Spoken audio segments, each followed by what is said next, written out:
refinado em inteligência. Números, como eu disse, são símbolos no Apocalipse. 666 é o símbolo de uma denúncia a respeito da besta. Assim como outros números são usados com os mais diversos significados. 666 é usado para designar o poder do mal.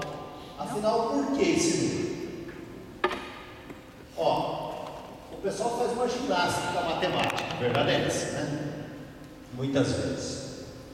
Eu não sei se vocês já ouviram falar nessa pequena expressão aqui,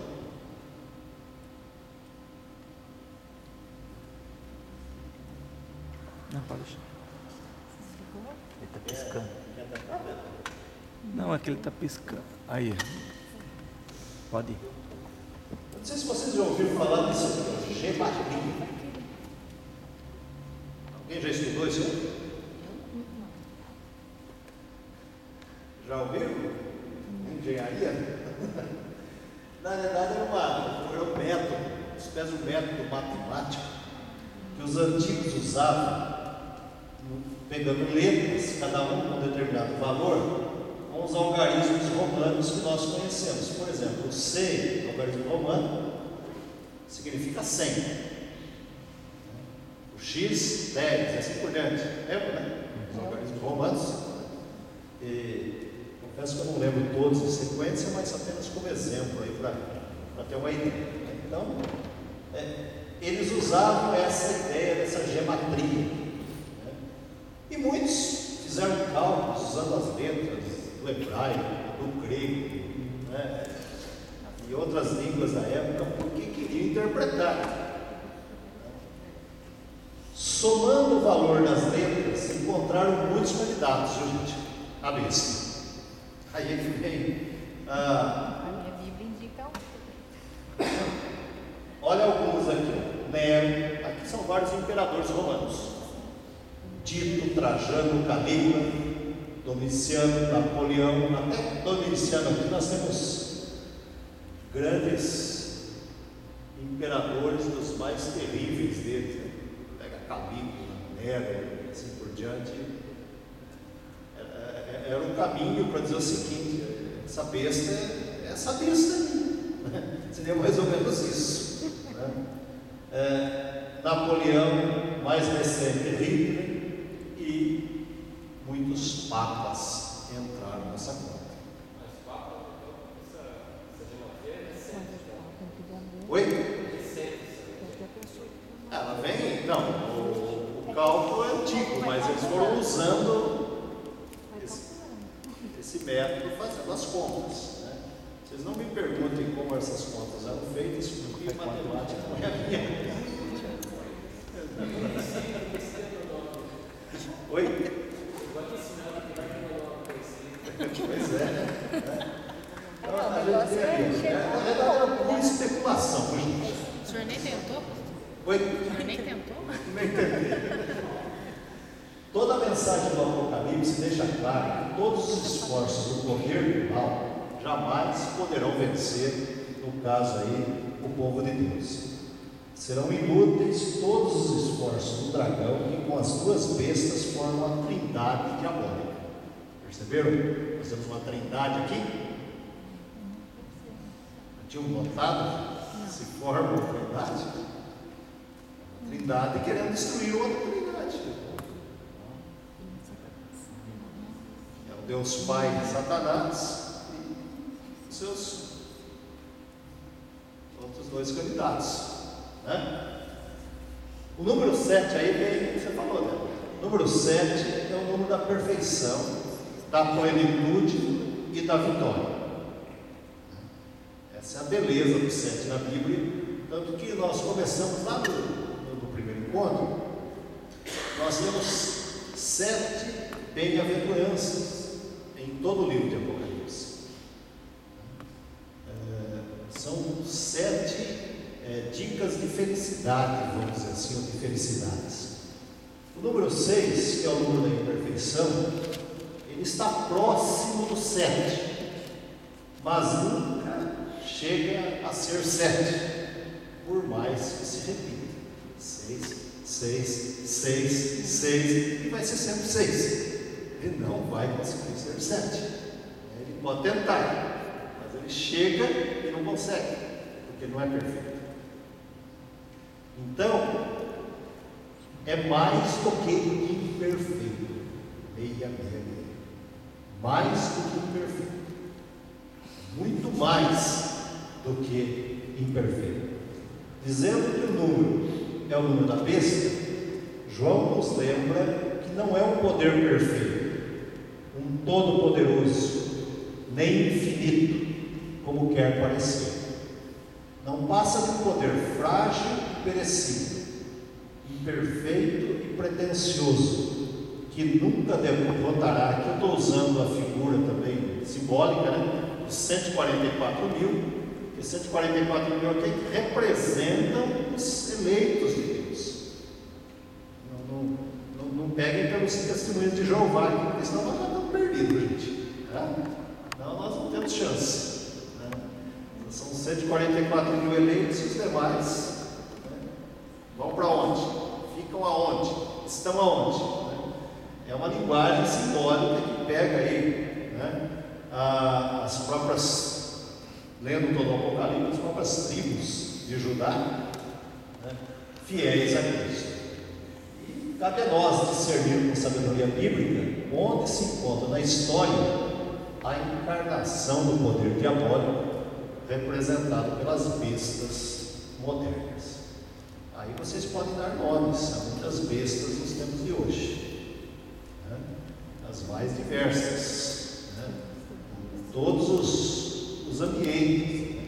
A gente brinca porque essa é uma expressão muito forte dentro da língua portuguesa, mas ela é uma grande realidade.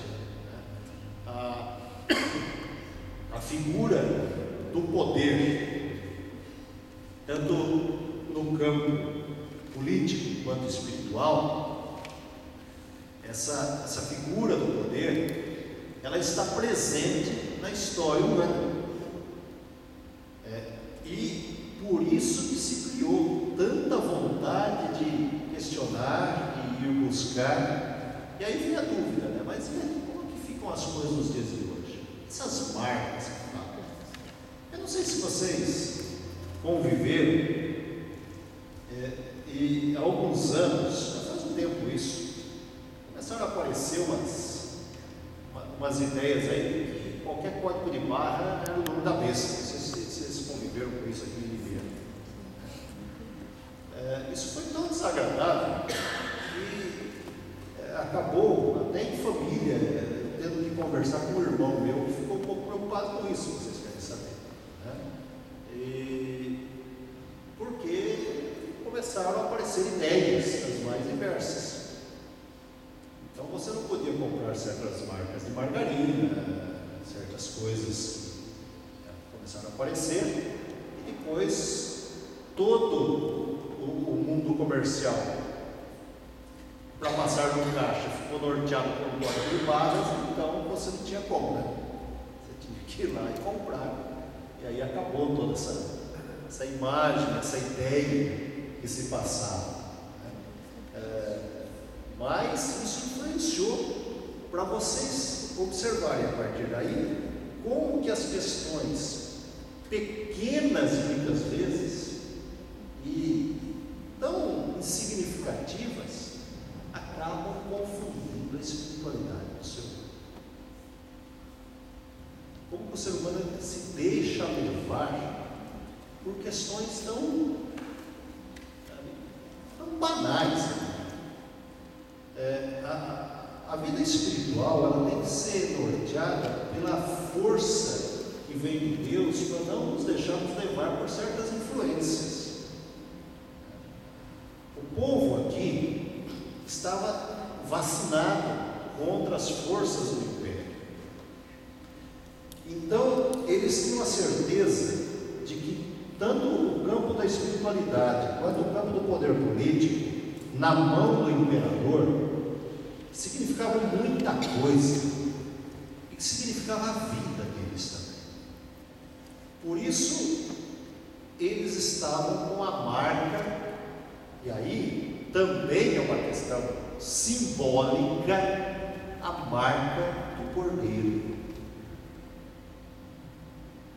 Porque Satanás sabe quem é dele, assim como Cristo sabe quem é dele.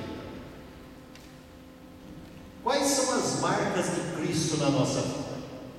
Vamos para o lado prático. É a nossa atitude. Uma vida Mansidão. uma vida de oração, de busca. Sim. Vamos pegar só o fruto do Espírito aí. Só ali nós temos 7, mas que tem uma dimensão: amor, alegria, paz, bondade, benignidade, mansidão, domínio próprio. Tanta coisa, né, que abrange o relacionamento humano. Agora, quais são as marcas de Satanás na vida humana? O oposto. A obra da carne. A obra da carne. Voltamos a Gálatas 5, já pensaram nisso?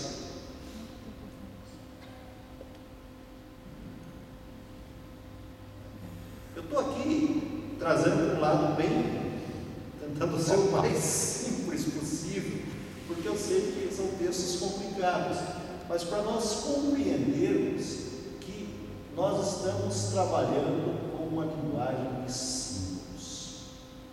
Não se preocupem com essa ideia, né? Olha, esse 666 agora é o fulano de tal, a fulana de tal.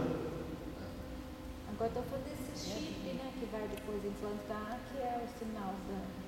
Então, até isso as pessoas estão achando, né, que se você hoje tiver aí, né, chipado, vamos dizer assim, né, que é o termo, né? Fogo chipado. Você vai ser comandado pela. Porque esses chips já são usados há muito tempo em animais, inclusive animais que são estudados, né? Você vê a rota das baleias, os animais que têm risco de extinção, eles são chipados. E animais de estimação, para o risco de você perder o seu bichinho de estimação. Então, dizer que eles estão o quê? Com a marca da besta? Então, Chipou o bichinho? eu fico pensando, né? Vamos pegar até um exemplo mais antigo, mais simples. Né? Meu pai usou marca-passo por 10 anos.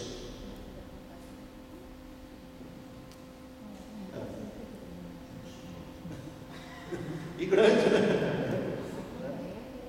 10 anos. Ele tinha doença de Chagas.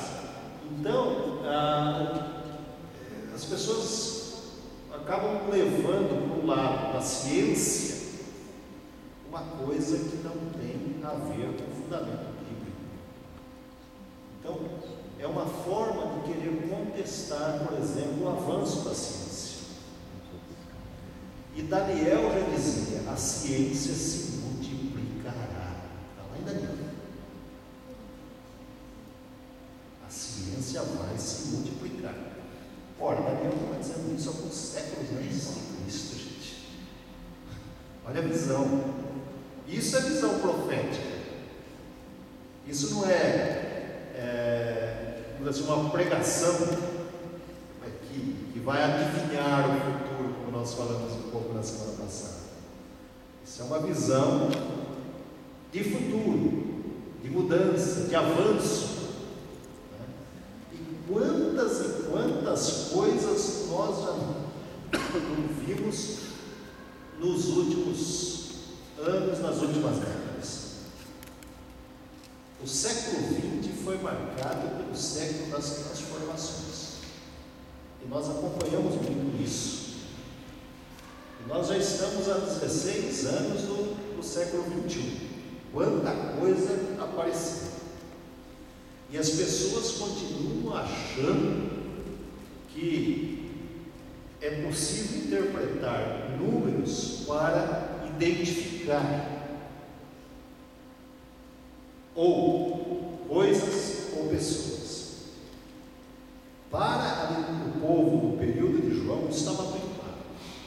O que nós temos que fazer hoje é observar quem são aqui. Parece que é uma linguagem de brincadeira, mas falando bem sério mesmo.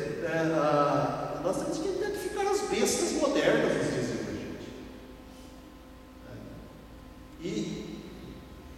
E como eleitos de Deus, como marcados pelo sangue do Cordeiro, nós temos que combatê-las. Nós temos que combater. Nós temos que destruir. Nós temos que dizer que o poder da igreja de Cristo é maior. Que Deus não se deixa vencer por essas bestas que aí estão. O problema é que a igreja, ela se encolheu em muitos momentos. Historicamente, muitas vezes ela se omitiu diante de certas situações e deixou de falar profeticamente. Ela deixou que alguém pisasse no mar ou pisasse na terra. Esqueceu de fazer o papel do anjo. Olha, isso aqui pertence a Deus, isso aqui também pertence a Deus. Foi por isso que o anjo tinha um pé na terra e outro no mar, para dizer: olha, as coisas de Deus não se mexem, as coisas de Deus não se... As coisas de Deus não mudam se não for da vontade de Deus. Então é muito importante compreender dessa maneira. Não há, talvez eu espero que não esteja frustrando ninguém aqui, no sentido de, poxa, e agora, nós vamos identificar isso aqui. Nós não vamos identificar isso aqui. Eu particularmente nem quero. Vou ser sincero para os irmãos e para as irmãs, espiritualmente isso para mim não acrescenta nada, há mais curiosidade, mas o que me ajuda espiritualmente falando, sim, aí sim, é saber que essas duas figuras representavam para o povo de Apocalipse, de João, duas forças muito fortes, tanto política quanto espiritual, que precisavam ser combatidas. E a igreja era um instrumento de Deus para combater essas forças. A igreja tinha a função profética de dizer que Deus haveria de vencer, o Cordeiro de Deus estaria vencendo tudo isso. Isso vai ficar mais claro ainda no nosso próximo encontro, porque nós vamos falar um pouco das taças. E aí nós vamos ver como que o Cordeiro, como a vitória do Cordeiro, melhor dizendo, acontece, derrotando Satanás. E nessas taças entra a figura da derrota final do Anticristo. É duro, né, a gente ir por partes, mas é assim que nós precisamos caminhar, porque aqui nós temos a figura das bestas sendo derrotadas. Elas estão ali, elas têm o poder, mas depois, na história das taças, nós vamos descobrindo o que Deus foi fazendo com a sua igreja e destruindo a força de Satanás, no caso, a figura do Anticristo. Bom, gente, estou falando bastante, né?